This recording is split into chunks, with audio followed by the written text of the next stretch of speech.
guys, today we're going to be reading Thanksgiving at the Tappletons by Eileen Spinelli. She wrote the words, she's the author.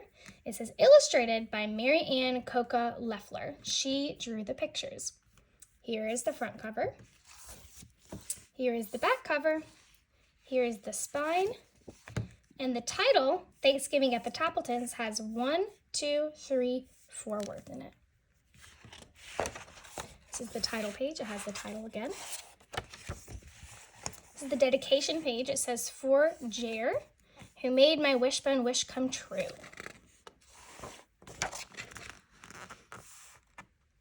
Thanksgiving at the Tappletons was always a big day.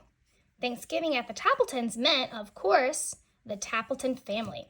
Mr. Tappleton, Mrs. Tappleton, Jenny Tappleton, Kenny Tappleton, and grandmother and grandfather Tappleton, and Aunt Hedda and Uncle Fritz, and most certainly, of course, the turkey and the trimmings. There's the whole family. It's like Mr. and Mrs. Tappleton, Jenny and Kenny, grandmother, grandfather. Looks like Aunt Hedda and Uncle Fritz, and then the turkey and the trimmings. Trimmings is usually the extra food that goes along with the turkey. It was still dark when Mrs. Tappleton lit the oven and took the big turkey out of the refrigerator. Just then, someone knocked at the kitchen door. It was Mike the milkman. "Good morning, Mrs. Tappleton. I thought you might like some eggnog for the holiday." As Mrs. Tappleton reached for the eggnog, the turkey slipped from under her arm. Oh no. Now, on a warmer day, this might not have been a problem. But this Thanksgiving day was quite cold, and the step was covered with ice. What do you think that means? If this turkey goes out the door where it's icy, ice can be slippery. Let's see what happens.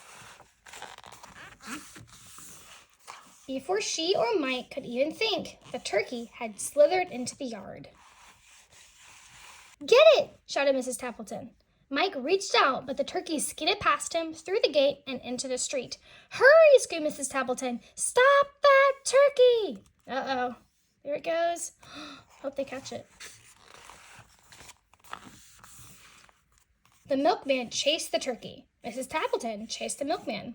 And the turkey slid down the hill into the pond. Plop, splash. It bubbled out of sight. Uh-oh. No turkey for Thanksgiving. That's not good.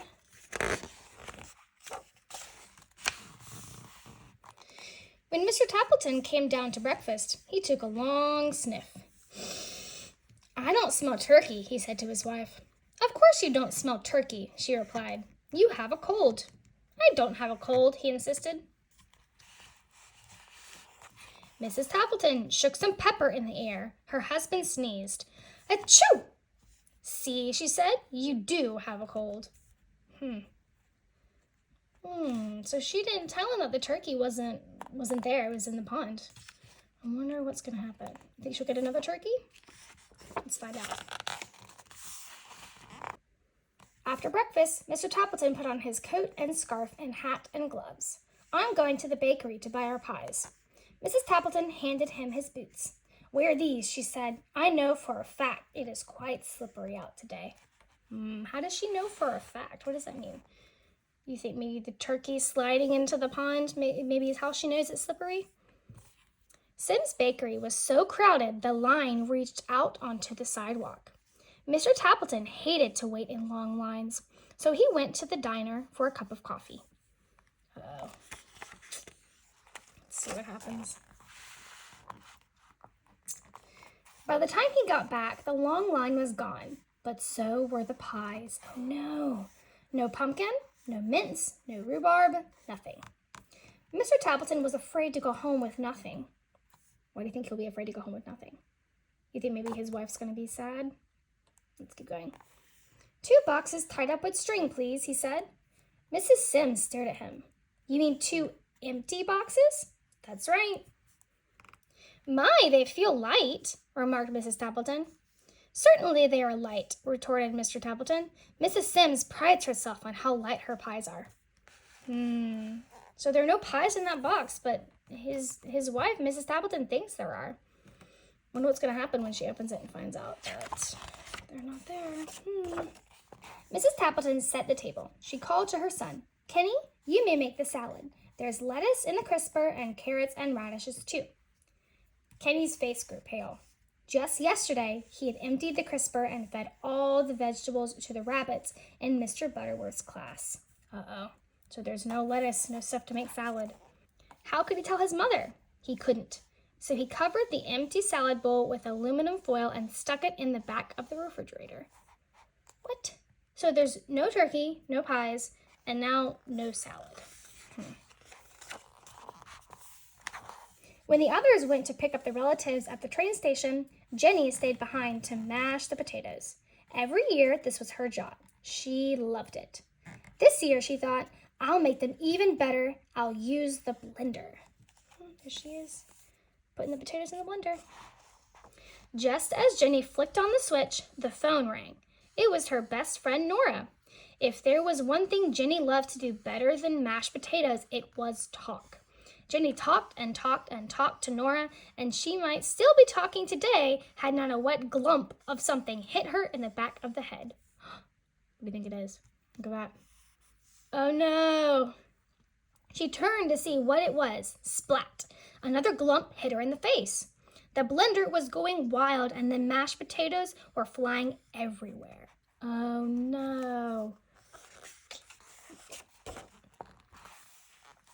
Without even saying goodbye to Nora, Jenny hung up the phone, scrubbed her face, and wiped mashed potatoes from nearly everything in the kitchen. She finished just as the others came back. Uncle Fritz patted his stomach. "I'm hungry," he said.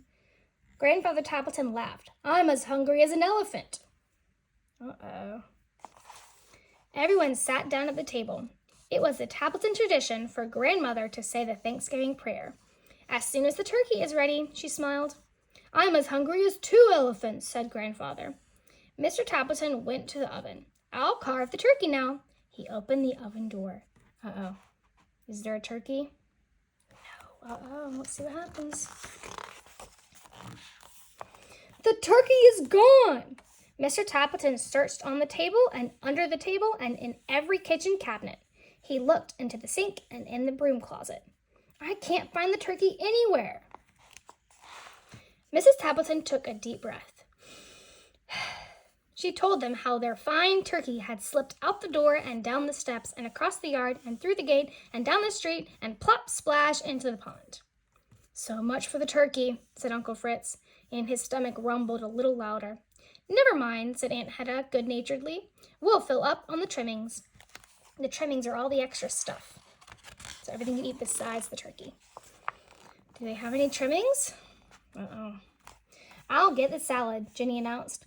"Then Grandmother can say the prayer." Jenny set the bowl on the table and peeled off the aluminum foil. Everyone stared at the salad that was not there. "I fed the rabbits at school," confessed Kenny. Uncle Fritz looked downright gloomy. Gloomy means you're grumpy and sad.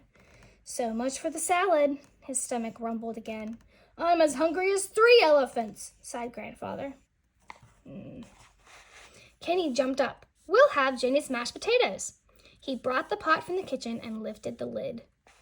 "I was on the phone," said Jenny meekly, "and the blender went wild." "So much for the potatoes," Uncle Fritz's stomach rumbled even more. "I'm as hungry as 4 elephants," Grandfather declared.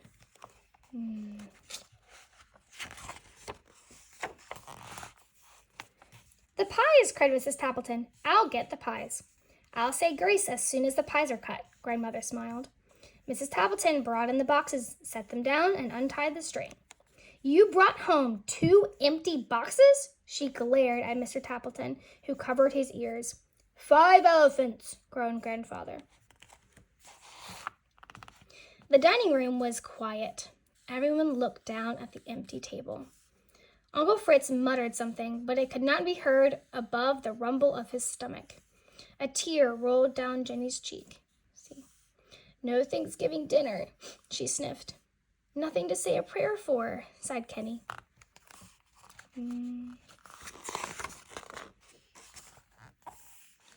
Grandmother smiled. "Of course there is something. There is more to Thanksgiving than a turkey and trimmings." And then Grandmother Tappleton asked everyone to bow their heads and to hold hands around the dining room table. And this is the Thanksgiving prayer she said. Turkeys come and turkeys go, and trimmings can be lost, we know. But we're together, that's what matters, not what's served upon the platters. Amen. That was a wonderful prayer, said Aunt Hedda. Mrs. Tappleton jumped up. We have liverwurst and cheese in the refrigerator. I'll help fix the sandwiches, offered Mr. Tappleton. Jenny wiped her tear away. I'll get the pickles. Kenny laughed. I'll open a jar of applesauce for dessert.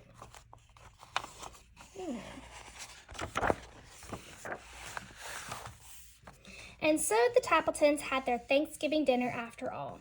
Uncle Fritz's stomach stopped rumbling, and Grandfather Tappleton ate enough liverwurst to feed 6 elephants. In fact, everyone had plenty to eat. But most of all, they had each other. Here they all are. Some pickles and sandwiches and applesauce. I wonder if they had all been honest, if they could have found other things, like if they could have gotten another turkey, or maybe if if he'd stayed in line, they could have had some pies, they could have gotten something else, maybe cupcakes or cakes or whatever. I wonder if they'd all been honest, if they would have been able to have a Thanksgiving dinner. But in the end, it seemed like they were all grateful for what they had, and they were grateful to have each other. And family is the most important part of Thanksgiving anyway. I hope you enjoyed this story. If you did, then check out the other videos I have on my channel of other great Thanksgiving books. Have a great day and happy Thanksgiving!